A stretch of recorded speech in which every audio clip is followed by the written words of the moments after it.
मैं अमदास बलांगे सीजी शिक्षा में आपका स्वागत करता हूं। हम देख रहे हैं कक्षा 11वीं रसायन विज्ञान का जो है आज 8वां इकाई देखने वाले हैं।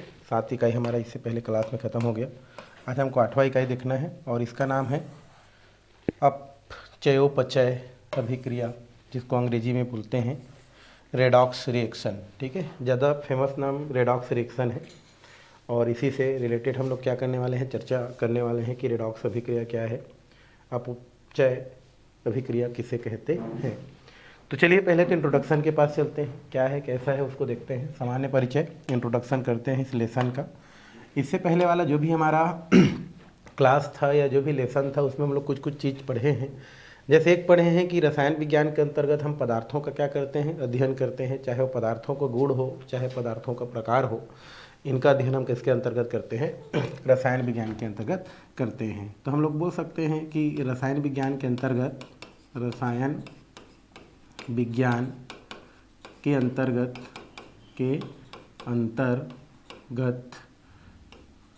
अंतर्गत है ना, पदार्थों के गुण, संरचना,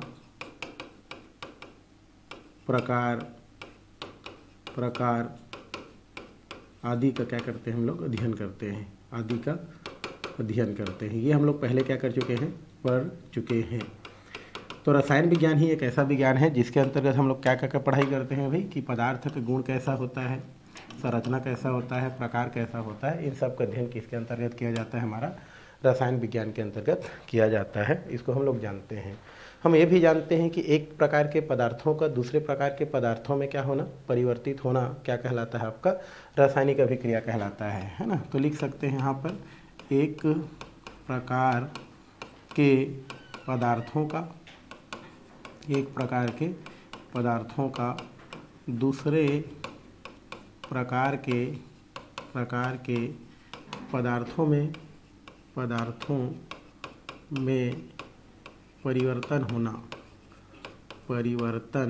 होना क्या कहलाता है आपका, परिवर्तन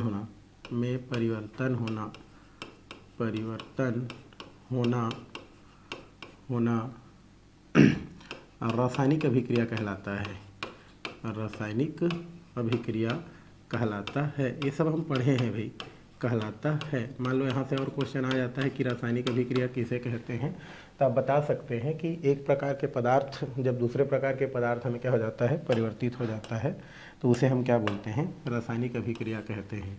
और अगर एक प्रकार के पदार्थ दूसरे प्रकार के पदार्थ में अगर परिवर्तित नहीं होता है तो उसी स्थिति में से हम रासायनिक अभिक्रिया नहीं कहते हैं। ठीक है, या कोई पदार्थ आपस में क्रिया करता है और नया पदार्थ बनाता है, उसको भी हम लोग क्या कहते हैं, रासायनिक अभिक्रिया कहते हैं। तो ये सारी चीज़ हम लोग क्या कर चुके हैं, पढ़ चुके हैं। साथ में आप ये भी जानते हैं कि जब भी कोई रासायनिक अभिक्रिया होता है, अर्थात अभिकारक क्रियाफल में जब क्या होता है, परिवर्तित होता है, तो उस दौरान जो है कुछ ऊर्जा का, प्रकाश का, ऊष्मा का क्या होता है, उत्सर्जन होता है। तो लिख सकते हैं हम लोग, रासायनिक अभिक्रिया के फलस्वरूप, है ना, रासायनिक अभिक्रिया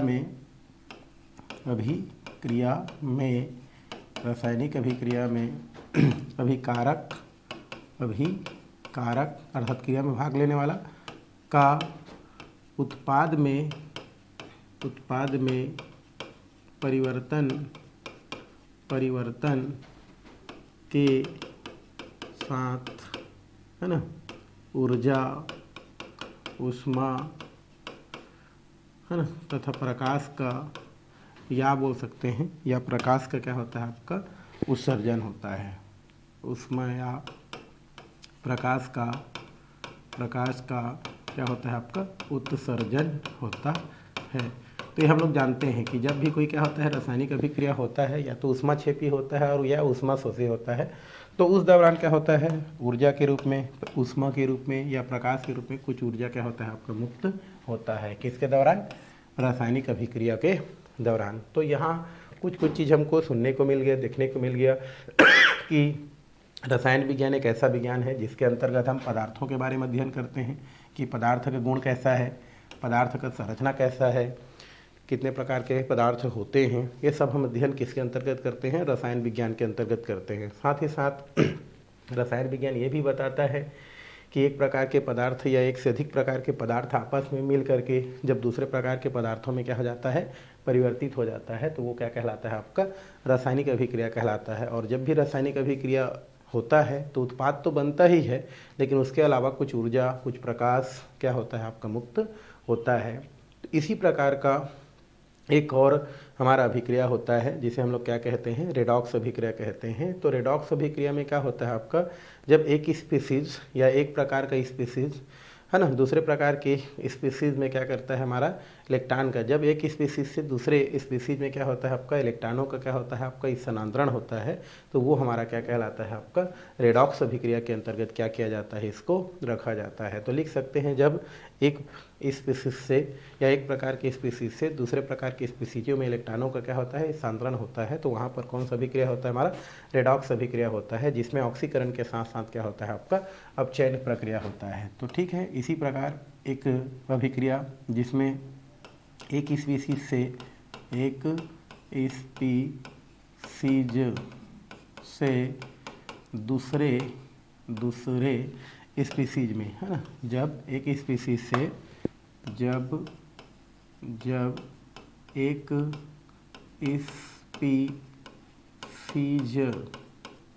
स्पीसीज से दूसरे स्पीसीज में इलेक्ट्रॉन का स्थानांतरण होता है, जब एक स्पीसीज से दूसरी स्पीसीज में इलेक्ट्रॉन का स्थानांतरण होता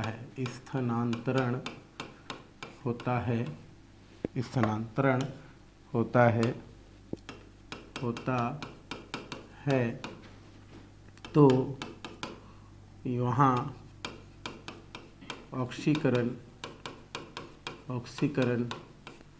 के साथ अपचयन भी होता है। ये सब पढ़ेंगे, अपचयन भी होता है,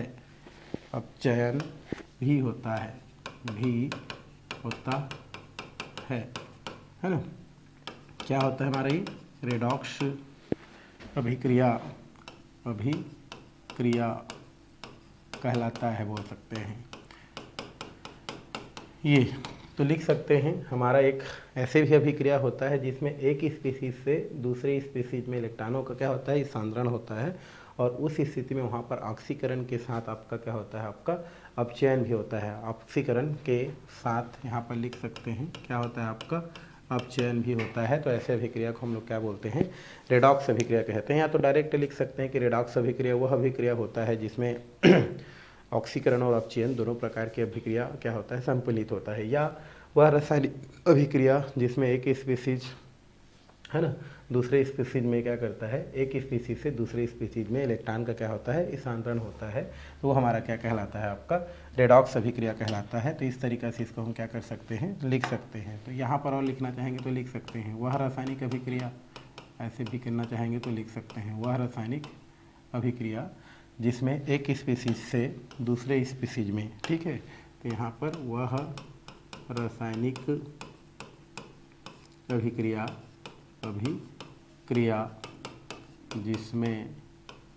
जिसमें एक स्पीसीज से दूसरे स्पीसीज में इलेक्ट्रॉन का स्थानांतरण होता है, तो वहाँ पर ऑक्सीकरण के साथ साथ अपचयन की प्रक्रिया भी होता है, यही हमारा रेडॉक्स अभिक्रिया कहलाता है। तो इस तरीके से कुछ परिचय हम यहाँ से देख सकते हैं। और आपका ये जो रेडॉक्स अभिक्रिया होता है वो भौतिक रासायनिक परिवर्तन दोनों में आपको देखने को मिलता है। इसके कुछ बहुत सारा उदाहरण आपके जो है बुक में दिया गया है।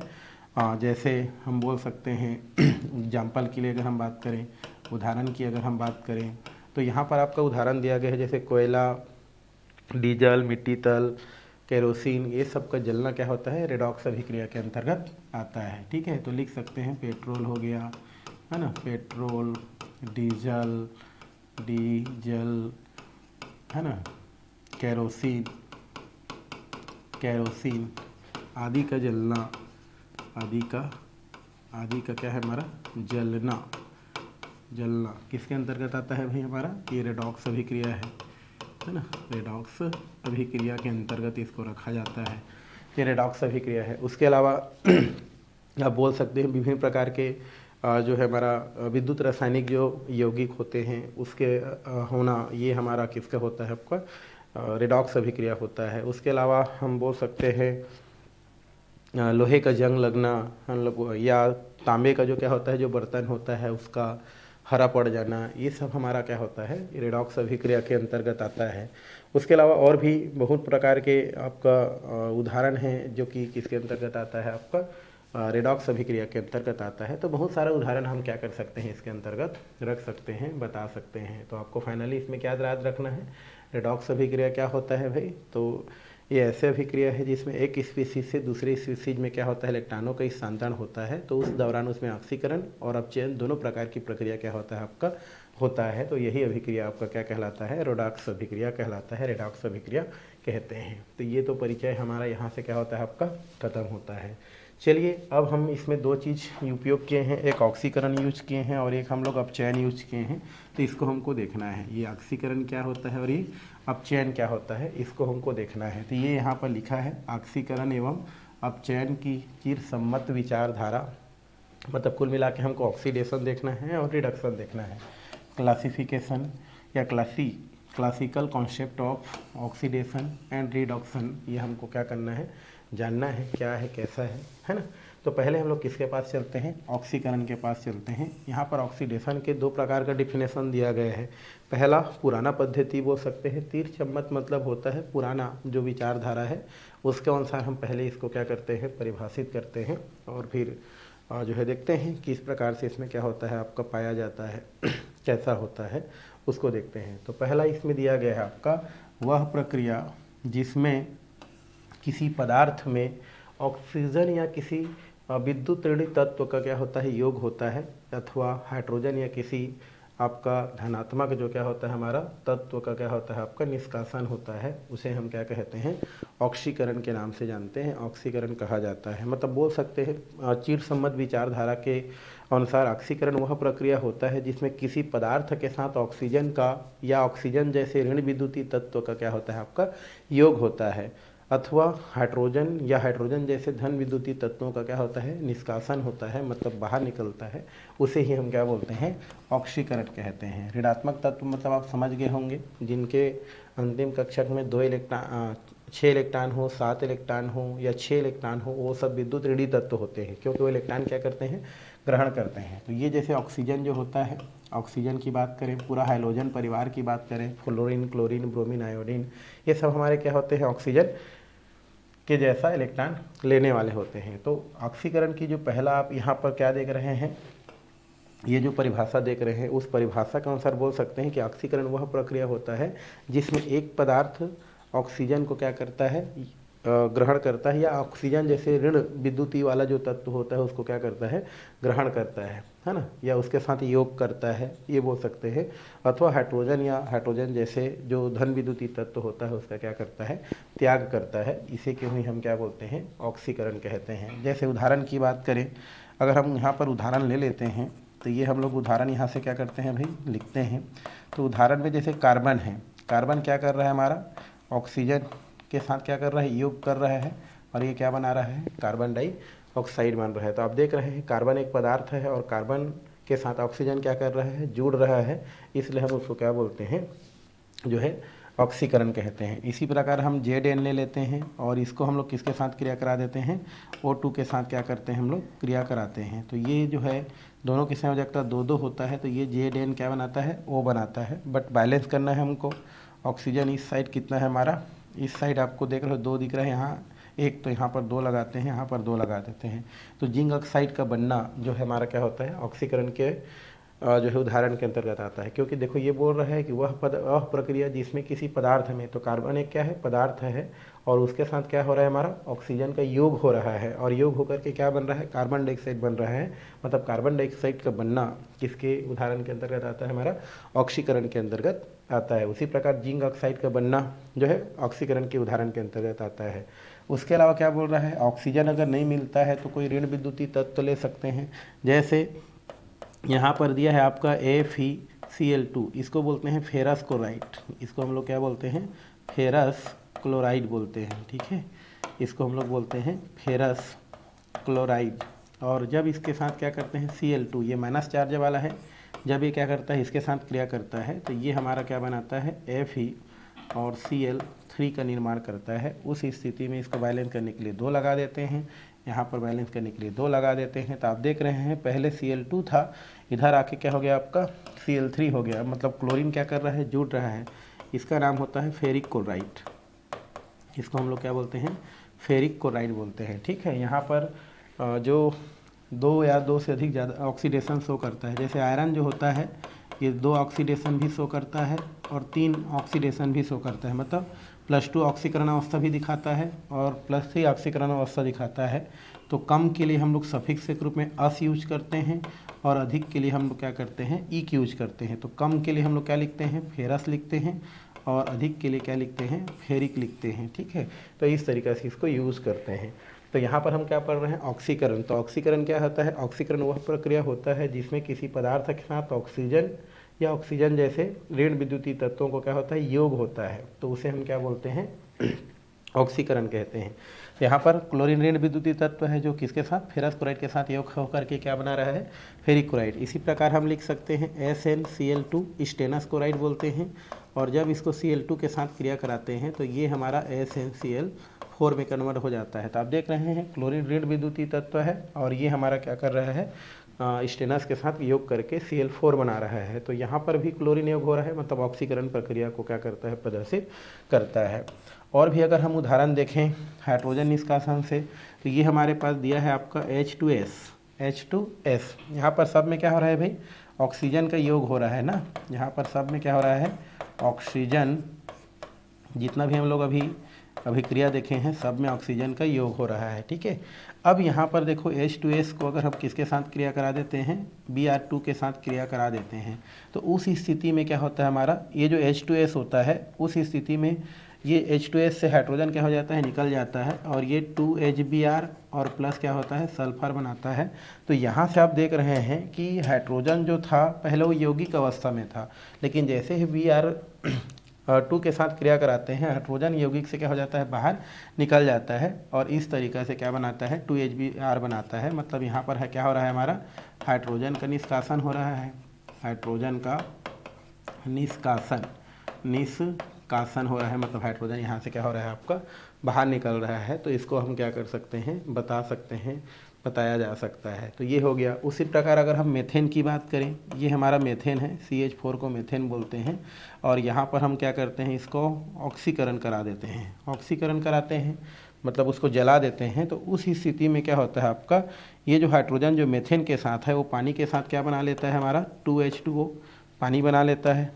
ये हमारा क्या हो जाता है, हमारा 2 दूने 4 हाइड्रोजन है, तो 2 दूने 4, और ये ऑक्सीजन, 2 ऑक्सीजन के साथ हाइड्रोजन क्या हो गया, क्योंकि माइनस होता है और ये क्या होता है, हमारा प्लस होता है, दोनों मिलके पानी बना लेता है। और उस स्थिति में यहाँ से क्या हो जाता है, आपका कार्बन का क्या हो जाता है, निष्कासन हो जाता है। तो यहाँ पर आप देख रहे हैं कि जो हाइड्रोजन है वो बाहर निकल रहा है, क्योंकि पहले मेथेन के साथ था, बट वहाँ हाइड्रोजन क्या हो गया, उससे रिलीज हो गया। तो इस तरीक़ा से इन उदाहरणों से हमको पता चल रहा है कि वह अभिक्रिया जिसमें किसी पदार्थ के साथ ऑक्सीजन का या ऑक्सीजन जैसे ऋण विद्युतीय तत्वों का योग होता है, अथवा हाइड्रोजन का या हाइड्रोजन जैसे धन विद्युतीय तत्व का क्या होता है, निष्कासन होता है, तो उसे हम क्या बोलते हैं, ऑक्सीकरण अभिक्रिया के नाम से जानते हैं, ऑक्सीकरण अभिक्रिया कहा जाता है। तो इस तरीक़ा से आप इसको क्या कर सकते हैं, बता सकते हैं, बताया जा सकता है। ये पुरानी अवधारणा के अनुसार क्या होता है, परिभाषा लिखा जाता है। ठीक है, चलिए अब हम क्या करते हैं, एक इसी में आपका ऑक्सीकरण जैसा ही है बट उसका नाम थोड़ा सा चेंज है ऑक्सीडेशन, बट इसको नाम हम लोग चेंज करके पढ़ते हैं। इसको बोलते हैं ऑक्सीकारक, इसको हम लोग बोलते हैं ऑक्सीडाइजिंग एजेंट, ऑक्सीडाइजिंग एजेंट कहा जाता है। ठीक है, तो ये हमारा ऑक्सीकारक या ऑक्सीडाइजिंग एजेंट क्या होता है, तो ये भी एक प्रकार का ऑक्सीकरण है, बट थोड़ा सा परिभाषा अलग है। इसमें दे रहे हैं कि वे पदार्थ होते हैं जो पदार्थों का ऑक्सीकरण करते हैं, है ना। ऑक्सीकारक वे पदार्थ होते हैं जो पदार्थों को क्या करते हैं, ऑक्सीकृत कर देते हैं, मतलब दिए गए पदार्थों को ऑक्सीकृत कर देते हैं तथा स्वयं क्या हो जाते हैं, अपचयित हो जाते हैं। ऐसे पदार्थों को हम लोग क्या बोलते हैं, ऑक्सीकारक करते हैं, मतलब दूसरों को क्या कर देते हैं, ऑक्सीकृत कर देते हैं, और स्वयं क्या हो जाते हैं, अपचयित हो जाते हैं, तो उन्हें हम क्या बोलते हैं, ऑक्सीकारक कहते हैं। अतः ऑक्सीकारक इलेक्ट्रॉन ग्राही अभिकर्मक होता है। इलेक्ट्रॉन ग्राही मतलब इलेक्ट्रॉन लेने वाला क्या होता है हमारा, जो अभिकर्मक होता है उसको हम लोग क्या बोलते हैं, ऑक्सीकारक कहते हैं।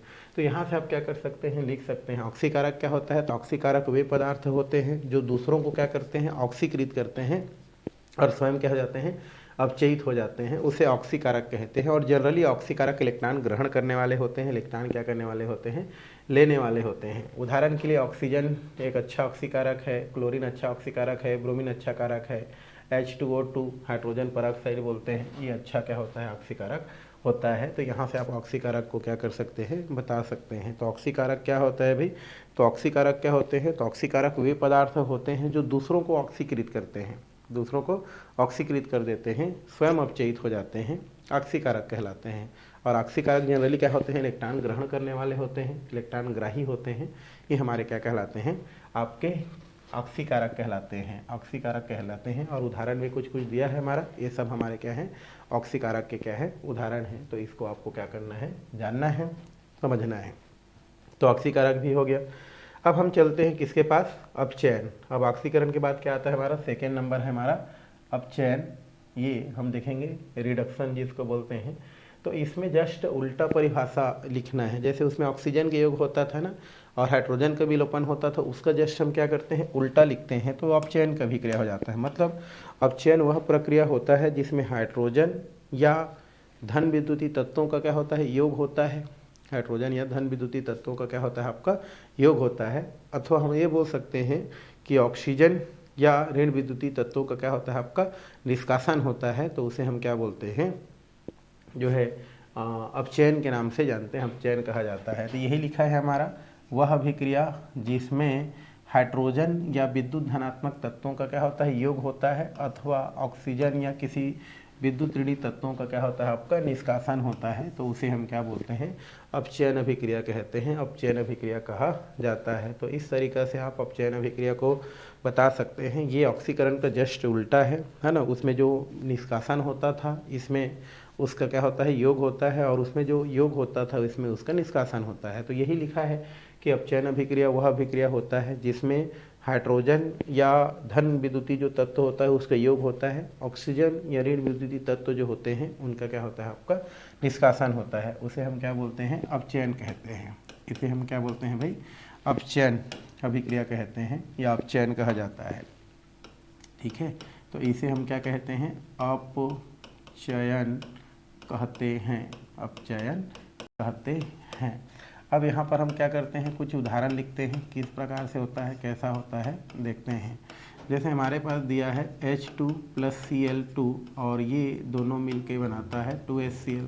तो आप यहाँ पर देख रहे हैं हाइड्रोजन का क्या हो रहा है, योग हो रहा है, पहले अलग था, अब योग करके क्या बना रहा है हमारा, 2HCl बना रहा है। तो यहाँ पर हाइड्रोजन का क्या हो रहा है, आपका योग हो रहा है। तो इसे हम लोग क्या कहते हैं, जो है अपचयन अभिक्रिया के अंतर्गत रखते हैं, अपचयन अभिक्रिया कहते हैं। तो इस तरीक़ा से इसमें हम अपचयन अभिक्रिया को क्या कर सकते हैं, बता सकते हैं, क्योंकि इसमें क्या हो रहा है, हमारा हाइड्रोजन का योग हो रहा है।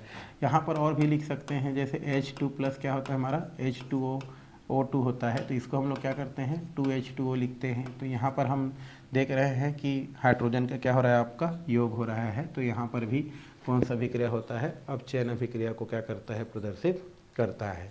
इसी प्रकार यदि हम क्या करते हैं, जिंक क्या ले लेते हैं, ऑक्साइड ले लेते हैं, और इस जिंक ऑक्साइड को हम लोग कार्बन के साथ क्या कर देते हैं, क्रिया करा देते हैं। तो इस स्थिति में क्या निकल जाता है, आपका कार्बन मोनोऑक्साइड निकल जाता है, और जिंक को क्या करते हैं, निष्कासित कर देते हैं। तो यहाँ पर आप देख रहे हैं कि हमारा ऑक्सीजन क्या हो रहा है, निष्कासित हो रहा है, बाहर निकल रहा है।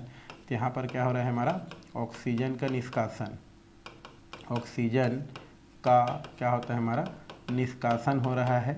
तो यहाँ पर कौन सा अभिक्रिया होता है, हमारा अपचयन अभिक्रिया को क्या करता है, प्रदर्शित करता है या होता है। तो इस तरीक़ा से इसी प्रकार अगर हम बात करते हैं अगर हम Cl3 की बात करें, FeCl3 की अगर हम बात करते हैं, और इसको अगर हम क्या कर देते हैं, आयरन को अगर हम देखें, तो यहाँ पर हम इसको लिखें अगर, तो Fe और यहाँ पर हम 3 कर देते हैं, और 3 दूनी कितना है हमारा 6 है। तो ये हमारा क्या हो जाता है, आपका Cl2 बन जाता है। तो यहाँ पर आप देख रहे हैं पहले हमारा क्लोरीन की संख्या कितना था, हमारा 3 था। यहाँ पर क्लोरीन की संख्या कितना हो जा रहा है हमारा, उसकी संख्या में या ऑक्सीकरण संख्या में कमी आ रहा है। मतलब यहाँ पर क्या हो रहा है, क्लोरीन का क्या हो रहा है, निष्कासन हो रहा है। तो यहाँ पर भी आप क्या कर सकते हैं, ये जो अपचयन अभिक्रिया है उसको बता सकते हैं। तो इस तरीक़ा से आप अपचयन अभिक्रिया और ऑक्सीकरण अभिक्रिया को आप क्या कर सकते हैं, परिभाषित कर सकते हैं। तो ये हो गया आपका ऑक्सीकरण और अपचयन अभिक्रिया, ठीक है। और साथ में उदाहरण, एक उदाहरण लिखना है, ज़्यादा उदाहरण लिखने की ज़रूरत नहीं है भाई। तो ये हो गया ऑक्सीकरण और अपचयन। इसी प्रकार एक और है हमारा अपचायक, है ना, रिड्यूसिंग एजेंट बोलते हैं। ये ऑक्सीकारक का जस्ट उल्टा है, ठीक है। ये क्या बोल रहा है कि ये वे पदार्थ होते हैं जो दूसरे पदार्थों का अपचयन करते हैं और स्वयं क्या हो जाते हैं, हमारे ऑक्सीकृत हो जाते हैं। उसे हम क्या बोलते हैं, अपचायक कहते हैं। और अपचायक जनरली वे पदार्थ होते हैं जो इलेक्ट्रॉन का क्या करते हैं, निष्कासन करते हैं। इलेक्ट्रॉन जो है डोनर होते हैं, इलेक्ट्रॉन देने वाले होते हैं। जैसे पहले वाला क्या बोल रहे थे, वो इलेक्ट्रॉन ग्राही था। अपचायक क्या होते हैं, इलेक्ट्रॉन डोनर होते हैं, इलेक्ट्रॉन देने वाले होते हैं। तो यहाँ से आप अपचायक को भी क्या कर सकते हैं, परिभाषित कर सकते हैं कि ये बोल सकते हैं कि अपचायक वे पदार्थ होते हैं जो दूसरे पदार्थ का अपचयन करते हैं और स्वयं क्या हो जाते हैं, ऑक्सीकृत हो जाते हैं। वो हमारे अपचायक कहलाते हैं। और अपचायक में हमेशा क्या होते हैं, हमारा इलेक्ट्रॉन दिया जाता है। अपचायक द्वारा इलेक्ट्रॉन देने वाले होते हैं। जितने भी अपचायक होते हैं इलेक्ट्रॉन देने वाले होते हैं। जैसे H2 है ना, मरकरी क्लोराइड है, कार्बन है, ये हमारे क्या है, अच्छे अपचायक हैं जो आगे हम लोग अभिक्रिया देखने वाले हैं, उनमें सब में इन सब का उपयोग करने वाले हैं। तो इस तरीक़ा से आप अपचायक को बता सकते हैं, ऑक्सीकारक को बता सकते हैं, कीट सम्मत परिभाषा के अनुसार ऑक्सीकरण बता सकते हैं, अपचयन बता सकते हैं, और ये सब चीज़ हम बता सकते हैं। तो इसमें इतना ही है। अब हम चलते हैं आगे। ऑक्सीकरण व अपचयन जो साथ साथ होता है उसका हम कुछ क्या करते हैं, उदाहरण रखते हैं और देखते हैं कैसा होता है, किस प्रकार से होता है। जैसे अगर हम इसी को ले लेते हैं ZnO को, और ZnO को क्या बोलते हैं भाई, ZnO को जिंक ऑक्साइड बोलते हैं और इसको कार्बन बोलते हैं। ये मिल करके क्या बनाता है हमारा, ये बना लेता है आपका कार्बन मोनोऑक्साइड बना लेता है और साथ में क्या बना लेता है, आपका जिंक बना लेता है। तो यहाँ पर आप देख रहे हैं कैसा होता है, किस प्रकार से होता है, उसको देखो जरा। यहाँ पर क्या हो गया हमारा, अभी जिंक जो होता है ये हमारा +2 ऑक्सीकरण संख्या में है। किसमें, हमारा +2। और अगर यहाँ पर ऑक्सीजन की बात करें तो ये ऑक्सीजन हमारा कौन सा अवस्था में है, -2 अवस्था में है, ठीक है। अब कार्बन यहाँ पर क्या है, 0 है। अब इधर हम जाते हैं तो यहाँ पर क्या हो जाता है, हमारा ये जो जिंक होता है ये 0 में चला जाता है। इसका ऑक्सीडेशन कितना चला जाता है, परमाणु उदासीन होता है तो 0 में चला जाता है। और इसकी हम अगर बात करें तो ये तो कार्बन जो होता है वो तो +4 ही दिखाता है। तो यहाँ पर अगर हम देखें तो ऑक्सीजन तो ठीक है, बट कार्बन की बात करें तो ये कितना हो रहा है, हमारा +2 हो जा रहा है। तो यहाँ पर आपका देखो +2 से क्या हो रहा है, 0 हो रहा है। मतलब इलेक्ट्रॉनिक जो भी इलेक्ट्रॉन है उसमें कमी हो रहा है। तो यहाँ पर किसको शो करता है, ये अपचयन को क्या करता है, शो करता है।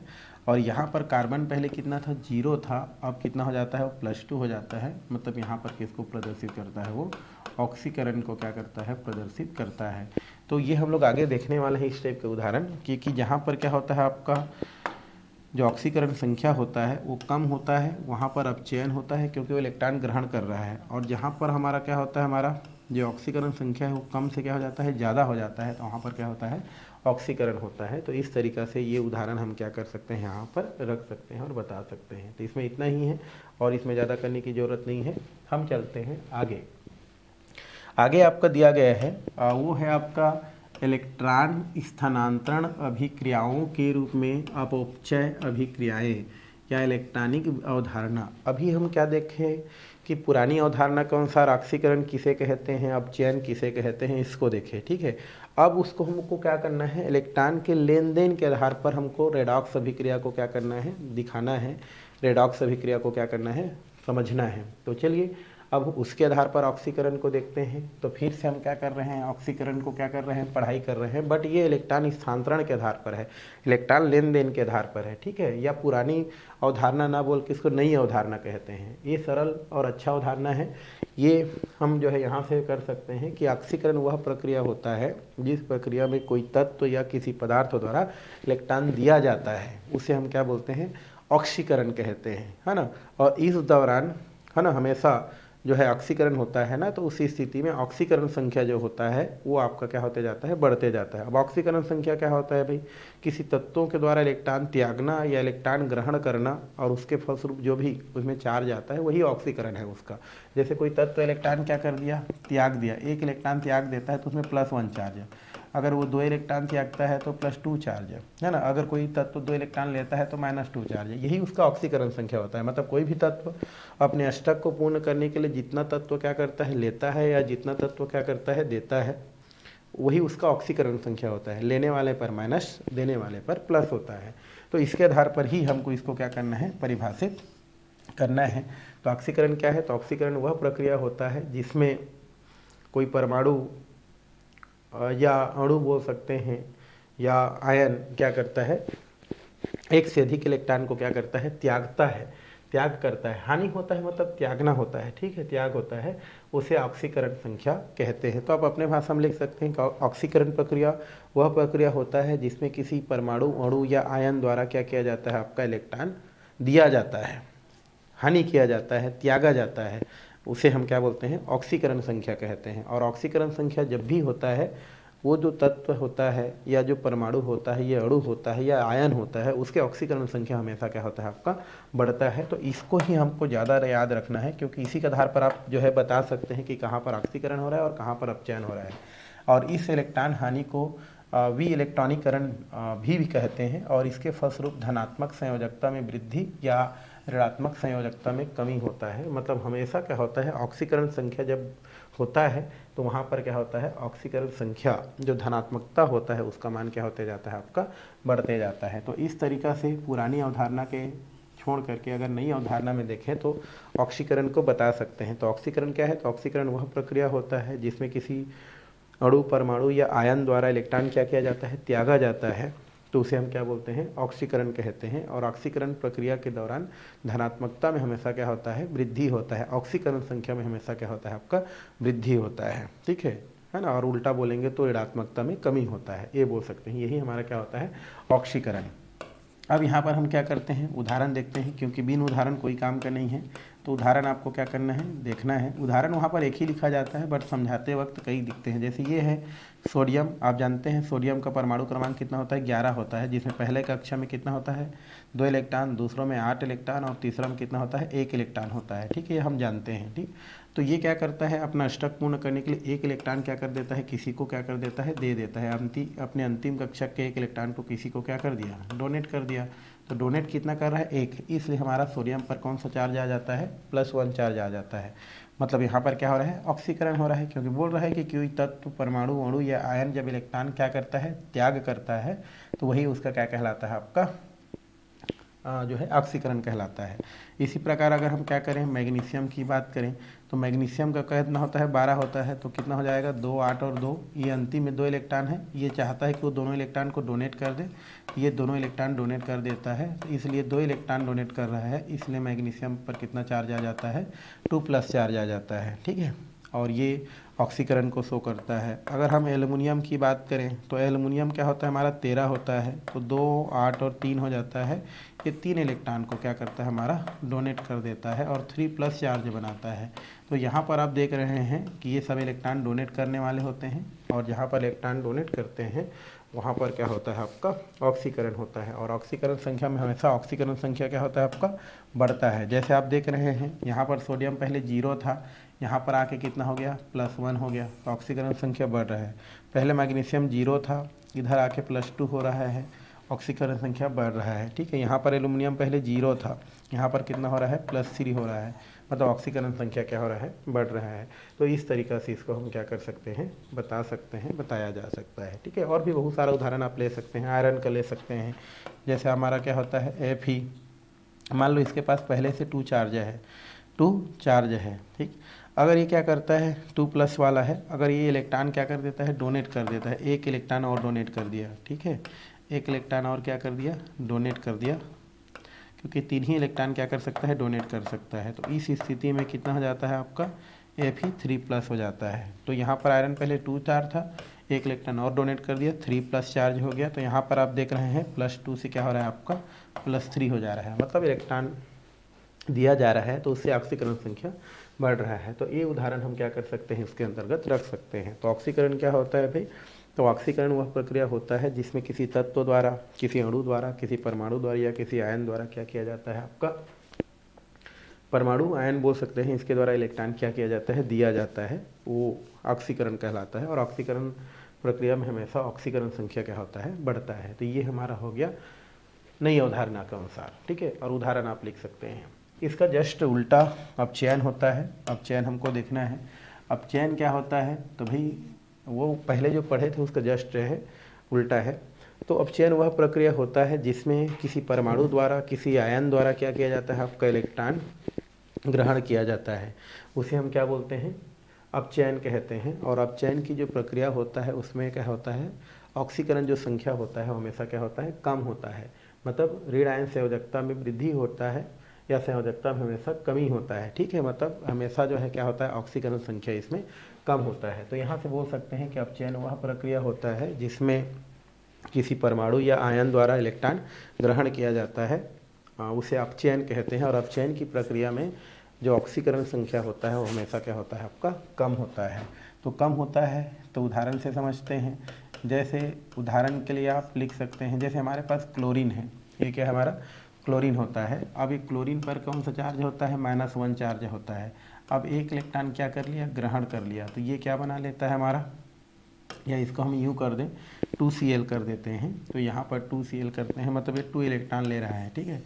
तो क्लोरीन जो होता है, क्लोरीन की अगर हम बात करें तो इसमें -1 चार्ज होता है, बैलेंस के लिए 2 लगाते हैं। अगर ये 2 इलेक्ट्रॉन क्या करता है, ग्रहण करता है, तो ये Cl2 बनाता है, ठीक है।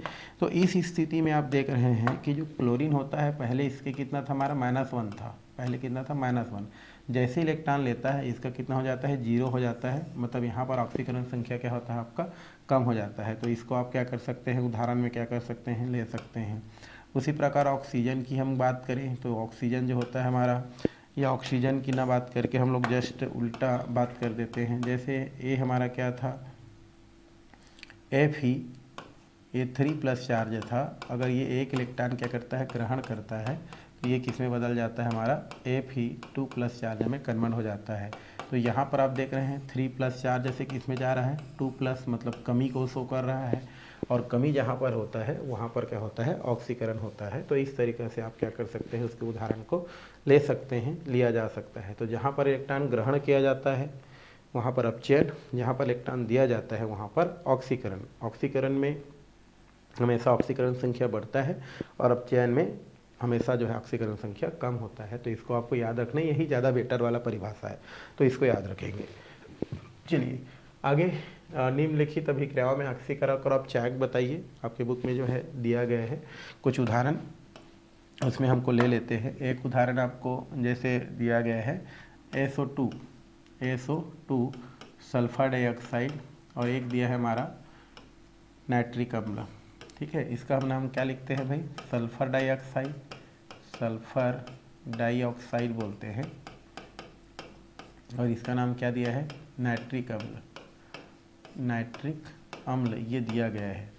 अब इन दोनों को क्रिया कराते हैं तो उस स्थिति में एक बनता है हमारा H2SO4 बनता है, और एक हमारा बनता है NO2। बैलेंस कर सकते हैं H2SO4 को, है ना। तो यहाँ पर अगर मैं 2 ले लेता हूँ तो 2 लेता हूँ तो कितना हो जाता है हमारा, हाइड्रोजन बैलेंस हो गया, H2, सल्फर हो गया, 3 दूनी 6 है, और नाइट्रोजन हमारा कितना है, 2 है। तो इसको हम लोग 2 करके देखते हैं, 2 हो जाएगा। अगर आपका 2 हो गया तो 2 दूनी 4 हो गया, 4 4 8, तो 3 दूनी 6, तो 8 ऑक्सीजन तो ठीक हो गया। हाइड्रोजन 2 है तो हाइड्रोजन 2 हो गया, सल्फर 1 है तो 1 हो गया, नाइट्रोजन 2 है तो 2 हो गया, ठीक है। सब चीज़ बैलेंस हो गया, ठीक है। तो यहाँ पर हम क्या करते हैं, ये हमारा एक समीकरण है जिसमें हम लोग क्या करते हैं, सल्फर डाइऑक्साइड को जब नाइट्रिक अम्ल के साथ क्रिया करते हैं तो क्या प्राप्त होता है, यहाँ से सल्फ्यूरिक अम्ल प्राप्त होता है, सल्फ्यूरिक अम्ल प्राप्त होता है। और नाइट्रोजन डाइऑक्साइड क्या हो जाता है, आपका मुक्त हो जाता है, नाइट्रोजन डाइऑक्साइड बनाता है, ठीक है। अब यहाँ पर अगर हम देखें तो यहाँ पर आपका जो सल्फ़र है, अगर हम इसकी बात करें तो यहाँ पर जो सल्फ़र है वो कितना से कितना शो कर रहा है उसको देखना है, और हमारा नाइट्रोजन को यहाँ पर देखना है कैसा होता है। तो यहाँ पर सल्फर डाइऑक्साइड में हम देखें तो ये डबल बांड O ये हमारा हो गया। तो ये इतना इलेक्ट्रॉन, ये इलेक्ट्रॉन, ये इलेक्ट्रॉन, ये इलेक्ट्रॉन, यहाँ पर ये कितना शो कर रहा है हमारा +4 शो कर रहा है। और ऑक्सीजन हमारा क्या हो रहा है हमारा, वो तो -2 होता है। ये कितना होता है हमारा -2, ठीक। तो ये हमारा 4 शो कर रहा है, ये -2। अगर हम हाइड्रोजन की बात करें तो हाइड्रोजन यहाँ पर कितना हो रहा है हमारा, हाइड्रोजन की अगर हम देखें तो हाइड्रोजन हमारा कितना दिखा रहा है हमारा, यहाँ पर जो है +1 की बात करें और 2 बार है, और ये हमारा -1 ये हमारा हो गया। इस साइड अगर हम आते हैं तो आपका जो है H2SO4 में देखें तो सल्फ़र का अगर ऑक्सीकरण देखें, सल्फ़र का अगर क्या देखें ऑक्सीकरण देखें तो ये सल्फ़र हो गया, ये ऑक्सीजन हो गया। यहाँ पर भी वो ज़्यादा दिखा रहा है, ठीक है।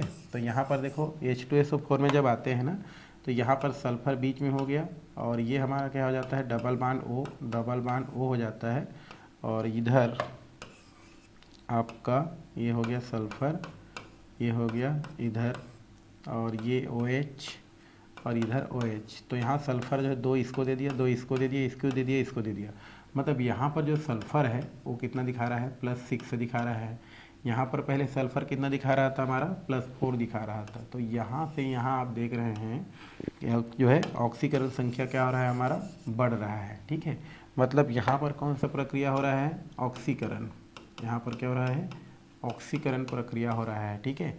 क्योंकि देखो 4 से कितना हो गया 6, और जहाँ पर ऑक्सीकरण होता है वहाँ पर अपचायक होता है, क्योंकि इलेक्ट्रॉन देने वाले को ही हम लोग क्या बोलते हैं अपचायक बोलते हैं।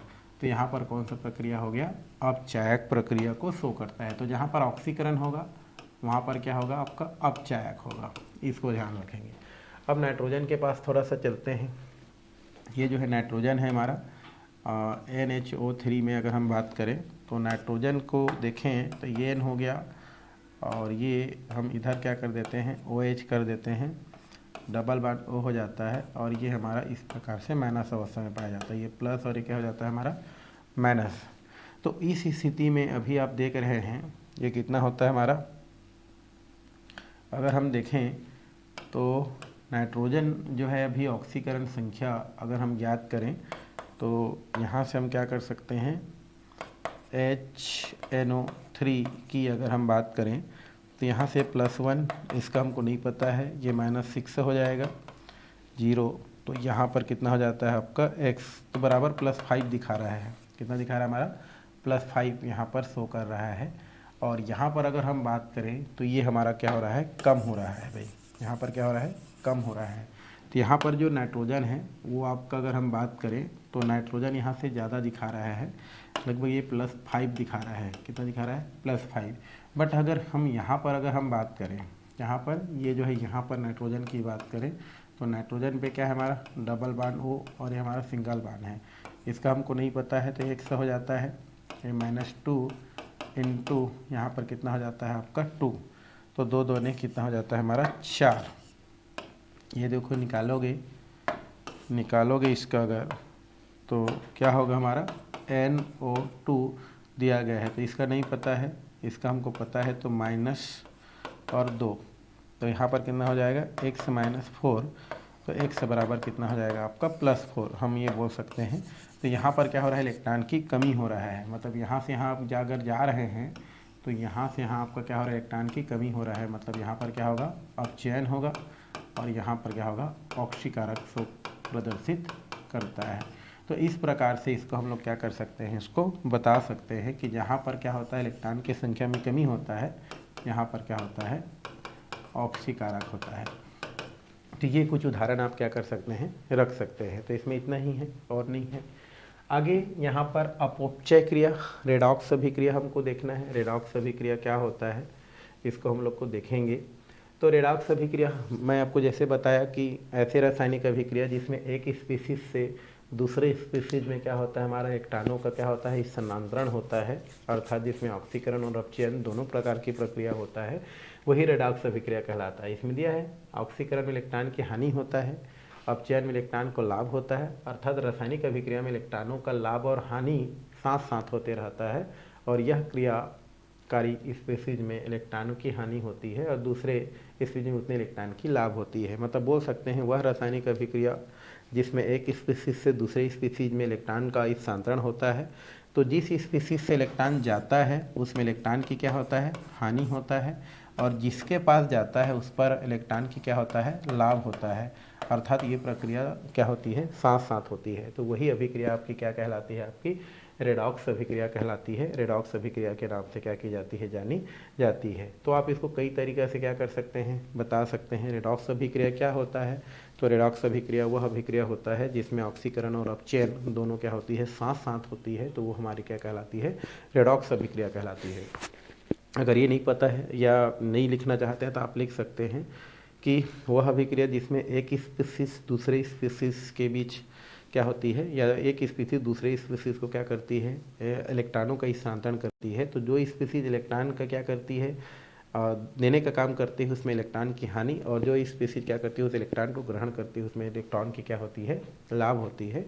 और वहाँ पर दोनों प्रक्रिया, ऑक्सीकरण प्रक्रिया और अपचयन प्रक्रिया दोनों साथ साथ होती रहती है। तो वही आपकी क्या कहलाती है, रेडॉक्स अभिक्रिया या अपचय अभिक्रिया के नाम से जानी जाती है। या तो ये भी बोल सकते हैं, हम जानते हैं कि ऑक्सीकरण प्रक्रिया में इलेक्ट्रॉन का लॉस होता है और रिडक्शन अर्थात अपचयन अभिक्रिया में हमारा क्या होता है, इलेक्ट्रॉन का प्रॉफिट होता है। अर्थात आपका ऑक्सीकरण प्रक्रिया और अपचयन प्रक्रिया साथ साथ होते रहते हैं। तो जहाँ पर ऑक्सीकरण प्रक्रिया और अपचयन प्रक्रिया क्या होता है, साथ साथ होता है, वही आपका अपचय या रेडॉक्स अभिक्रिया कहलाता है। तो आपको जैसे भी अच्छा लगे आप क्या कर सकते हैं, लिख सकते हैं, बता सकते हैं। उदाहरण के लिए हम लोग यहाँ पर लिख सकते हैं, उदाहरण क्या होता है यहाँ से लिखते हैं। तो यहाँ से जैसे हमको दिया है Fe और Cl3 दिया है और SnCl2 दिया गया है, और ये अगर इधर आके बना लेता है आपका FeCl2 और इधर बनाते हैं SnCl4 यहाँ से बनता है, ठीक है। SnCl4 अगर बनता है तो इसको हम बैलेंस कर देते हैं, इसको हम कर देते हैं 2, तो 3 दूनी 6, 2 दूने 4, ये हमारा बन गया। अब यहाँ पर एक अभिक्रिया इसमें दिया गया है, तो यहाँ पर देखो आयरन कितना दिखा रहा है, हमारा +3 दिखा रहा है, क्योंकि ये -3 है तो ये +3। यहाँ पर स्टेनस कितना दिखा रहा है, 2। यहाँ पर देखेंगे तो आयरन 2 हो गया, और यहाँ पर स्टेनस कितना हो गया, +4 हो गया। 4 है तो 4, 2 है तो 2, 2 है तो 2, और 3 है तो 3। तो आप देख रहे हैं कहाँ पर कम हो रहा है और कहाँ पर क्या हो रहा है, ज़्यादा हो रहा है। तो यहाँ से हमारा जा रहे हैं तो कम हो रहा है, मतलब यहाँ पर कौन सा प्रक्रिया होगा, अपचयन बोलते हैं, या इसी को हम क्या बोलते हैं, यहाँ पर ऑक्सीकारक होता है। ये क्या होता है, हमारा ऑक्सीकारक हो रहा है, ठीक है। यहीं पर सेम अगर हम यहाँ से बात करें तो ये देखो हमारा बढ़ रहा है, मतलब यहाँ पर कौन सा प्रक्रिया हो रहा है, ऑक्सीकरण। जहाँ पर बढ़ेगा वहाँ पर कौन सा प्रक्रिया, ऑक्सीकरण प्रक्रिया हो रहा है, ठीक है। और ऑक्सीकरण प्रक्रिया होता है मतलब वहाँ पर कौन होता है, अपचायक होता है। अभी जस्ट देखे हैं, ये हो गया। और चूंकि यहाँ पर अपचयन अभिक्रिया भी हो रहा है और ऑक्सीकरण भी प्रक्रिया हो रहा है, इसलिए यहाँ कौन सा अभिक्रिया होगा, रेडॉक्स अभिक्रिया को यहाँ पर क्या किया जाता है, रखा जाता है। तो इस तरीक़े से इसको हम क्या कर सकते हैं, बता सकते हैं, बताया जा सकता है। तो ये हो गया हमारा रेडॉक्स अभिक्रिया। फिर रेडॉक्स अभिक्रिया में रेड हो गया और ऑक्स हो गया। रेडॉक्स में रेड का मतलब होता है रिडक्शन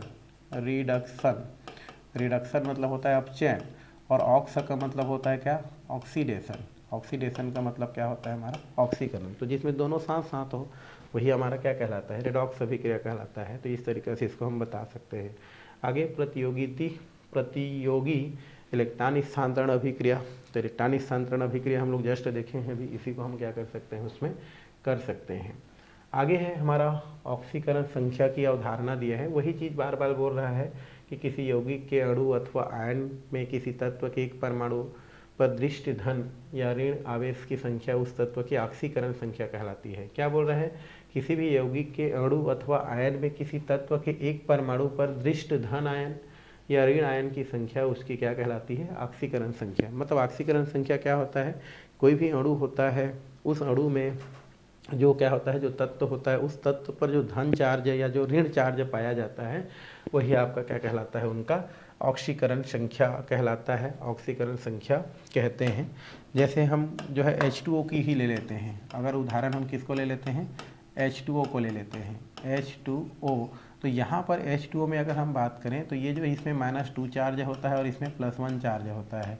तो कोई भी अणु जो होता है उस अणु में जो तत्व होता है उस तत्व पर जो धन आयन या क्या होता है जो ऋण आयन होता है वही रियल में क्या होता है आपका ऑक्सीकरण संख्या होता है। और ये क्यों करते हैं ऐसा, ताकि वो अक्रिय युग में जैसा क्या कर सके, विन्यास प्राप्त कर सके। ये अपने भाषा में भी लिख सकते हैं कि कोई भी तत्व अपने अष्टक पूर्ण करने के लिए जितना इलेक्ट्रॉन लेते हैं या जितना इलेक्ट्रॉन देते हैं वो उनका क्या कहलाता है, आपका ऑक्सीकरण संख्या कहलाता है। ठीक है, ये आप लिख सकते हैं।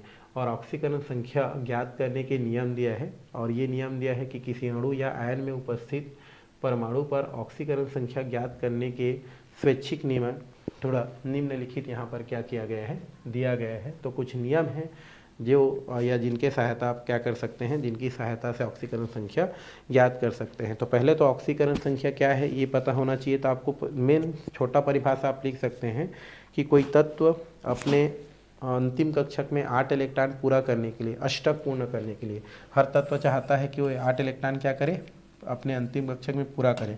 तो कोई तत्व अपने अंतिम कक्षक में 8 इलेक्ट्रॉन पूरा करने के लिए जितना इलेक्ट्रॉन दे देता है या जितना इलेक्ट्रॉन ले लेता है वही उसका ऑक्सीकरण संख्या कहलाता है। अगर 2 इलेक्ट्रॉन दिया तो उसको 2 ऑक्सीकरण संख्या, 4 लेता है तो उसका 4 ऑक्सीकरण संख्या। अगर ऐसे आपको परिभाषित नहीं करना है तो आप लिख सकते हैं कोई भी अणु है और उस अणु में जो परमाणु होते हैं अर्थात जो तत्व होते हैं उनमें जो धन आयन या ऋण आयन होता है वो ऑक्सीकरण संख्या कहलाता है। और ऑक्सीकरण संख्या निकालने के लिए यहाँ कुछ नियम हैं। पहला चीज़ तो ये कि किसी तत्व की उसकी मूल अवस्था में ऑक्सीकरण संख्या 0 होता है। आपको याद रखेंगे हमेशा जो परमाणु अवस्था में अगर कोई तत्व होता है, मूल अवस्था में कोई तत्व होता है तो उस स्थिति में उसका ऑक्सीडेशन नंबर क्या होता है, आपका 0 होता है। 0 मतलब जैसे कैल्शियम यहाँ पर पड़ा है, यहाँ पर इसका ऑक्सीडेशन नंबर कितना होगा, 0 होगा। तो ये दिया गया है। उदाहरण के लिए H2 है, O2 है, N2 है, Cl2 है, P4 है ना, कापर है, आयरन है, ये जो है Ag है, ये सब अभी ऑक्सीकरण संख्या क्या होता है, 0 होता है।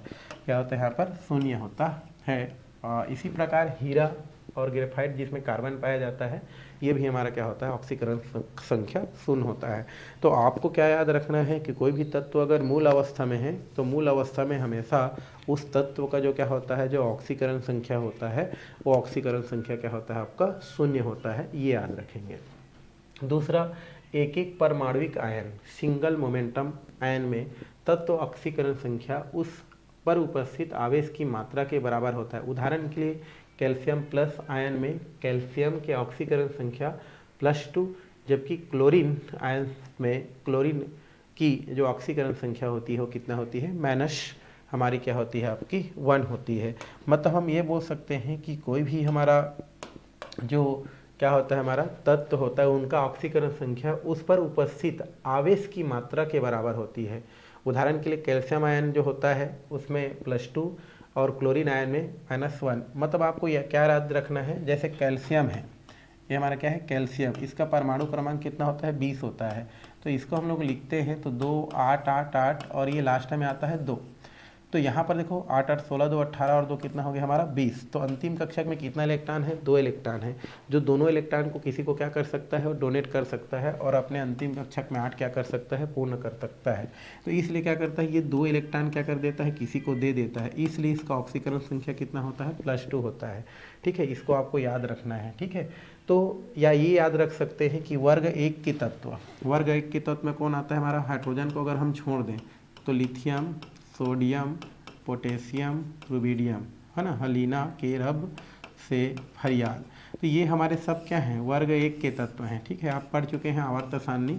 तो वर्ग 1 के जो तत्व होते हैं सब का ऑक्सीकरण संख्या कितना होता है, हमारा +1 होता है। ये याद रखेंगे। ठीक है, ये चेंज नहीं होने वाला है। ये आप क्या करेंगे, याद रखेंगे कि वर्ग 1 के तत्व, हाइड्रोजन को छोड़कर ना, हाइड्रोजन को छोड़ करके बाकी जितना भी तत्व होता है वो सब कौन सा ऑक्सीडेशन शो करता है, +1। क्यों, क्योंकि इनके अंतिम कक्षक में 1 इलेक्ट्रॉन होते हैं जिसको डोनेट करके आसानी से क्या बना सकते हैं, +1 चार्ज शो करते हैं। उसके बाद होता है बेटा, मांगे, कार, स्कूटर, बाप, राजी। ये हमारा वर्ग 2 के तत्व है, वर्ग 2 के तत्व हैं। तो ये सब के सब क्या दिखाते हैं, +2 ऑक्सीकरण अवस्था शो करते हैं। तो आपको उसको याद रखना है कि वर्ग 1 के तत्व और वर्ग 2 के तत्व है ना, दोनों का ऑक्सीकरण फिक्स है। वर्ग 1 के तत्व जो है +1 और वर्ग 2 के तत्व क्या होता है +2 को शो करता है।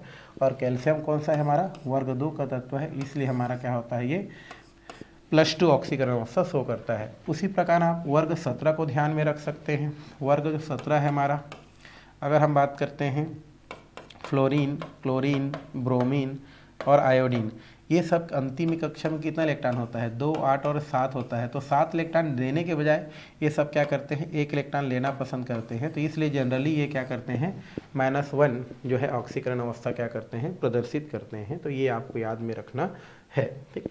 उसी प्रकार यौगिक में हाइड्रोजन की ऑक्सीकरण संख्या क्या होती है +1 होती है, जबकि सक्रिय धातुओं के साथ द्विअंगी यौगिकों के में उपस्थित हाइड्रोजन की ऑक्सीकरण अवस्था -2 होती है। ये याद रखेंगे। हाइड्रोजन की यौगिकों में बोलेंगे ना, तो हाइड्रोजन का जो है यौगिक में ऑक्सीडेशन कितना होता है +1 होता है, जबकि सक्रिय धातु है जैसे सोडियम है ना, पोटेशियम है, इनके साथ अगर हम बात करें तो उस स्थिति में इसका ऑक्सीडेशन कितना हो जाता है आपका -1 हो जाता है। जैसे देखो सोडियम हाइड्राइड में -1 दिखाएगा, पोटेशियम हाइड्राइड में -1 दिखाएगा, इसमें भी हमारा क्या होगा -1 ही होगा, इसमें भी क्या होगा आपका -1 ही होगा। तो जो सक्रिय धातु होते हैं उनके साथ ये -1 दिखाते हैं, तो इसको आपको याद में रखना है। तो ये हो गया मूल अवस्था में कोई तत्व क्या होता है शून्य ऑक्सीडेशन शो करता है। वर्ग 1 और वर्ग 2 तत्व, वर्ग 1 के तत्व हमेशा जो है +1 ऑक्सीकरण अवस्था, वर्ग 2 के तत्व हमेशा +2 ऑक्सीकरण अवस्था, 17 के तत्व जनरली -1 ही दिखाते हैं, क्योंकि अंतिम कक्षक में कितना इलेक्ट्रॉन होता है हमारा जो है 7 इलेक्ट्रॉन होता है। इसी प्रकार वर्ग 16 ऑक्सीजन, सल्फर, सेलोनियम से टेलीफोन यहाँ से बोल सकते हैं, ये हमारे वर्ग 16 के तत्व होते हैं। जनरली क्या करते हैं ये -2 दिखाते हैं, क्यों, क्योंकि अंतिम कक्षक में 6 इलेक्ट्रॉन होते हैं और अपना 8 पूरा करने के लिए 2 इलेक्ट्रॉन की जरूरत होता है, तो जनरली -2 दिखाते हैं। ऑक्सीजन तो दिखाता ही है, लेकिन ये अपवाद है, केमिस्ट्री है, और भी ऑक्सीडेशन शो कर सकते हैं, तो इसको आपको क्या रखना है याद में रखना है। इसी प्रकार देखो ऑक्सीजन का यौगिक में ऑक्सीकरण संख्या देखो -2 होती है, और इनके कुछ यौगिक अपवाद हैं, जैसे हमारा Na2O2, H2O2 आदि में ऑक्सीजन की जो ऑक्सीकरण संख्या है वो -1 हो जाती है, जबकि OF2 जो होता है उसमें ये +2 हो जाती है, ठीक है। तो जनरली हमारा जो ऑक्सीजन की यौगिक हैं उसमें ऑक्सीजन कौन सा चार्ज है -2 चार्ज दिखाते हैं, बट कुछ अपवाद है, जैसे Na और 2O Na2O2। अगर हम सोडियम परऑक्साइड में बात करें तो ये कैसा बनता है हमारा, ये इसलिए यहाँ पर ये -1 दिखाता है, ये हो जाता है आपका NaOO और ये हमारा Na होता है। अब Na क्या होता है प्लस चार्ज वाला होता है, इसलिए अपना इलेक्ट्रॉन डोनेट कर देता है, तो इसलिए -1 इधर भी करेगा तो ये कितना दिखाएगा -1। तो इसलिए हमारा ऑक्सीजन क्या होता है हमारा Na2 और O2 में -1। उसी प्रकार H2 में भी ऐसा ही होता है हमारा H2O2, हाइड्रोजन परऑक्साइड बोलते हैं इसको, तो ये हो जाता है O और ये हो गया H। तो यहाँ पर भी एक इलेक्ट्रॉन खींच रहा है तो -1, यहाँ पर भी क्या दिखाता है -1। बट OF2 की बात करें, OF2 में क्या होता है +2 दिखाता है। वजह यह है कि सबसे ज़्यादा ऋण विद्युतीय अगर तत्व है पूरा आवर्त सारणी में तो वो किसका होता है फ्लोरीन का होता है। सबसे ज़्यादा विद्युत ऋणी तत्व क्या होता है फ्लोरीन होता है। तो फ्लोरीन के सामने ऑक्सीजन झुक जाता है और उस स्थिति में ये फ्लोरीन से इलेक्ट्रॉन नहीं ले पाता है, बल्कि फ्लोरीन को इलेक्ट्रॉन देता है। एक इलेक्ट्रॉन इधर दे दिया, एक इलेक्ट्रॉन इधर दे दिया, इसलिए यहाँ पर कितना दिखाता है ये +2 चार्ज दिखाता है, ठीक है। तो सबसे ज़्यादा विद्युत ऋणी तत्व आवर्त सारणी में अगर कोई है तो कौन सा है हमारा, वो फ्लोरीन है। इसलिए ऑक्सीजन जो होता है फ्लोरीन के साथ जो है यौगिक बनाने के बाद +2 दिखाता है, और दूसरा नंबर में ऑक्सीजन है भाई, ठीक है। तो बाकी सब तत्वों के साथ वो जो है -2 दिखाता है। धातुओं और अधातुओं के यौगिक में धातुओं की परमाणु संख्या जो है धनात्मक और अधातुओं की परमाणु संख्या ऋणात्मक होता है, इसको आप याद रखेंगे। जो धातु होंगे अर्थात जो इलेक्ट्रॉन डोनेट करने वाले होंगे उनकी जो हमारा ऑक्सीडेशन होगा हमेशा धनात्मक में होगा, जो इलेक्ट्रॉन ग्रहण करने वाले होंगे उसका ऑक्सीडेशन हमेशा क्या होगा ऋणात्मक होगा। जैसे मैग्नीशियम क्लोराइड MgCl2 में मैग्नीशियम का ऑक्सीकरण अवस्था कितना होता है आपका +2 होता है, मैं अभी बताया। जबकि क्लोरीन का अगर हम बात करें तो कितना होता है आपका -1 होता है। तो ये कुछ चीज़ है जिसको आपको क्या करना है जानना है, और जानने पर ही आप क्या कर सकते हैं किसी तत्व का ऑक्सीकरण अवस्था क्या कर सकते हैं बता सकते हैं। और भी कुछ दिया गया है, यदि कोई यौगिक 2 अधातु परमाणुओं से मिलकर बना हुआ है तो अधिक ऋण विद्युतीय तत्वों के परमाणु की ऑक्सीकरण संख्या ऋणात्मक और दूसरे परमाणु की ऑक्सीकरण संख्या धनात्मक होती है। जैसे बोल रहा है, अगर कोई यौगिक है जो दो अधातु परमाणु से मिलकर बना है, दो अधातु मतलब दोनों अधातु हैं, है ना। अधातु किसे कहते हैं, पढ़ चुके हैं। यदि कोई यौगिक दोनों, है ना, किसी यौगिक में उपस्थित दोनों परमाणु क्या हैं, अधातु हैं, तो उस स्थिति में जिसकी हम बोल सकते हैं वो विद्युत ऋणता जो है ज़्यादा होती है वो हमारा माइनस को, और जिसकी विद्युत ऋणता कम होती है वो प्लस को शो करती है। ठीक है, तो यहाँ पर वही दिया है, यदि कोई यौगिक दो अधातु परमाणु से मिलकर बना होता है तो अधिक ऋण विद्युतीय तत्व में ऑक्सीकरण संख्या ऋणात्मक और दूसरे में धनात्मक होता है। अब कैसे पता चलेगा कि कौन ज़्यादा ऋण विद्युतीय है और कौन कम ऋण विद्युतीय है? तो अब जैसे जैसे हम क्या करते हैं, लेफ्ट टू राइट चलते हैं आवर्त सारणी में, वैसे वैसे विद्युत ऋणता बढ़ते जाता है। विद्युत ऋणी गुण क्या होता है आपका, बढ़ते जाता है, वो याद रखेंगे। तो जैसे हाइड्रोजन और HCl में बात करें तो हाइड्रोजन पहले आता है और क्लोरीन क्या होता है, बाद में आता है। तो क्लोरीन की ऋण विद्युतीय क्या होगा, ज़्यादा होगा, इसलिए इसमें कौन सा चार्ज है, -1, और इसमें कौन सा चार्ज होता है, +1 चार्ज होता है। तो यदि कोई यौगिक दो अधातु से मिलकर बना है तो उसमें से वह तत्व जिनकी विद्युत ऋणता ज़्यादा होता है वो ऋण चार्ज को शो करता है, और जिनकी विद्युत ऋणता कम होता है वो धन चार्ज को शो करता है। इसको आपको याद रखना है, चाहे वो कोई भी यौगिक में हो। ठीक है, वो सबको याद रखेंगे। जैसे हम कार्बन डाइऑक्साइड की बात करें तो कार्बन डाइऑक्साइड में दोनों अधातु हैं, तो ये क्या होगा, माइनस को शो करेगा ऑक्सीजन, और कार्बन क्या होगा, प्लस को शो करता है। क्यों? क्योंकि ऑक्सीजन की विद्युत ऋणता ज़्यादा होता है, कार्बन की विद्युत ऋणता कम होता है। और सातवां है उदासीन अणु, जैसे H2SO4 दिया है, में समस्त परमाणुओं के ऑक्सीकरण संख्या का योग क्या होता है, 0 होता है। अगर इसका पूरा बात करें, यौगिक में बात करें, तो पूरा ऑक्सीकरण संख्या 0 होता है। इसी प्रकार जटिल आयन जैसे सल्फर डाइऑक्साइड में परमाणुओं की संख्या का योग क्या होता है आपका, बिल्कुल 0 आवेश होता है, या 0 आवेश के बराबर होता है। मतलब कोई ही यौगिक में कोई आवेश नहीं होता है। ये आपको याद रखना है, समझना है। तो इस तरीक़ा से आप क्या कर सकते हैं, बता सकते हैं। और भी दिया है, क्षार धातुओं के ऑक्सीकरण संख्या उनके सभी यौगिकों के +1 होती है। तो इसमें बताए हैं शुरू में, वर्ग 1 के तत्वों को हम क्या बोलते हैं, क्षार धातु कहते हैं ना, और सब में क्या होता है, -1 ऑक्सीकरण अवस्था होता है। उसी प्रकार वर्ग 2 के जो तत्व होते हैं जिसे हम क्षारीय मृदा धातु बोलते हैं, वर्ग 1 के तत्व को क्षार धातु और वर्ग 2 के तत्व को क्षारीय मृदा धातु कहते हैं। तो वर्ग 1 के तत्व के सब +1, और ये वर्ग 2 के तत्वों का सब क्या होता है, +2 होता है।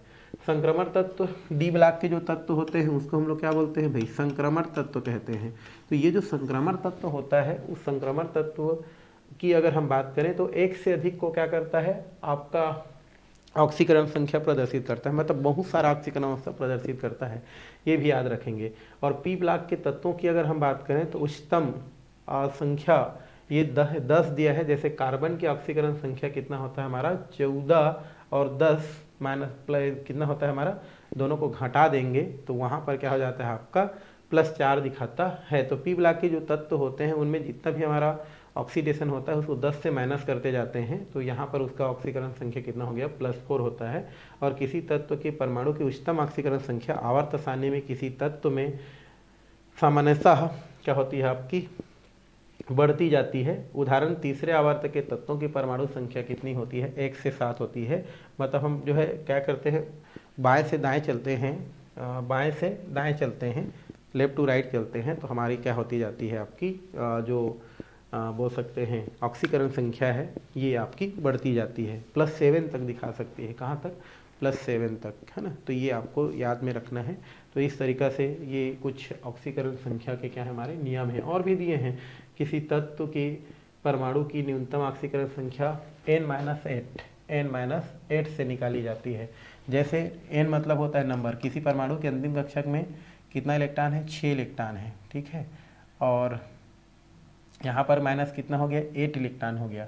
तो कितना हो गया हमारा, उस स्थिति में 75 कोष में उपस्थित इलेक्ट्रॉनों की संख्या, ऑक्सीकरण संख्या, न्यूनतम ऑक्सीकरण संख्या n+8, मतलब लास्ट में हमारा जितना इलेक्ट्रॉन होता है उस इलेक्ट्रॉन को अष्टक पूर्ण करने के पश्चात 2 बच जाता है। ये 21 नहीं है भाई, ये -2 है। ये क्या है, -2 है, -1 क्या हो गया, बाय मिस्टेक हो गया है।